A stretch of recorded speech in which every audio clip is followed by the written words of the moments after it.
সিসিমপুর দিয়ে আমার পেশাগত অভিনয় জীবন শুরু 2005-এ। সিসিমপুর থেকে আজ পর্যন্ত আমি আসলে একটা কাজই করছি, সেটা হচ্ছে আমি অভিনেতা এবং মডেল হিসেবে কাজ করছি।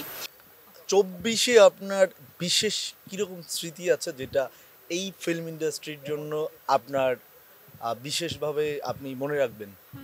না, খুব বিশেষভাবে আলাদা করে মনে রাখার কিছু নেই। তবে কেমন কেটেছে বলতে সময় তো আসলে মানুষের ভালো মন্দ দুটো মিলিয়েই কাটে। আপনাদের সবার যেমন আমাদেরও তেমন, আমরা কিন্তু আলাদা কিছু না, মানুষই।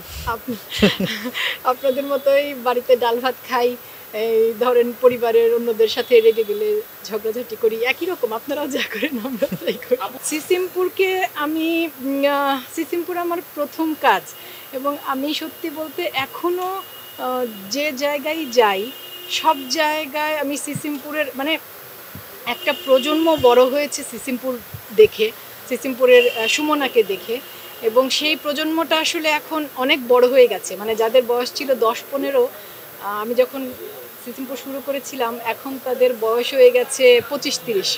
তো ওদের ভালোবাসাটা এখনও আমার সাথে আছে। আমি সিসিমপুর মিস করি বলবো না, আমি বলবো সিসিমপুরের সুমনা এবং সুমনার জন্য দর্শকদের ভালোবাসা ওটা আমার সাথে আছে, সবসময় থাকবে। আমি যতদিন বেঁচে আছি থাকবে, কারণ ওটা আমার প্রথম কাজের প্রতি ভালোবাসাটা সব সময় খুব তীব্র। সিসিমপুর দিয়ে আমার পেশাগত অভিনয় জীবন শুরু 2005-এ।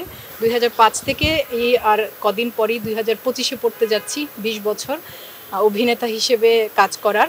এবং সেই সিসিমপুর থেকে আজ পর্যন্ত আমি আসলে একটা কাজই করছি, সেটা হচ্ছে আমি অভিনেতা এবং মডেল হিসেবে কাজ করছি।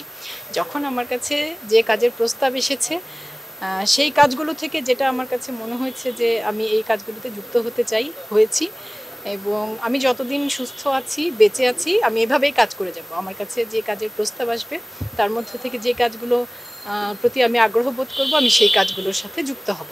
তারপর সেই কাজ নিয়ে দর্শকদের ভালোবাসা, দর্শকদের প্রতিক্রিয়া, সব কিছুর জন্য আমার পক্ষ থেকে দর্শকদের জন্য অনেক অনেক ভালোবাসা। আমার বাচ্চাটা 14 বছর বয়স মাত্র, পড়াশোনা করছে।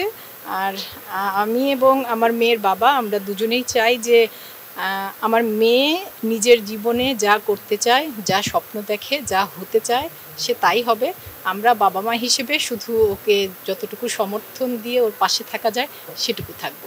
আমি বা ওর বাবা, আমরা কেউ চাই না যে ও কিছু ওকে এটা হতে হবে, এমন কিছু আমরা চাই না। আপনারা দোয়া করবেন আমার মেয়ের জন্য।